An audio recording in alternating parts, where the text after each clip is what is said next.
Forgive the hair, folks. It's like 5,000 degrees here in New York, and I hate air conditioning, so I don't put it on.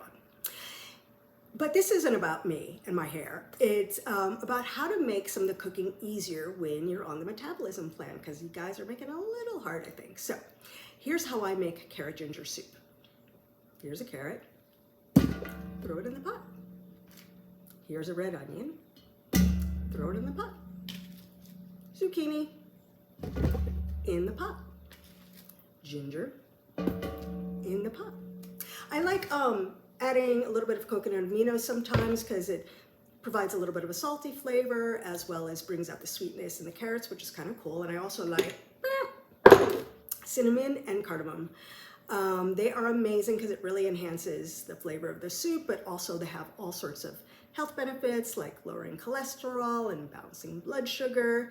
And then I just simmer the soup for 30 minutes and then I blend it.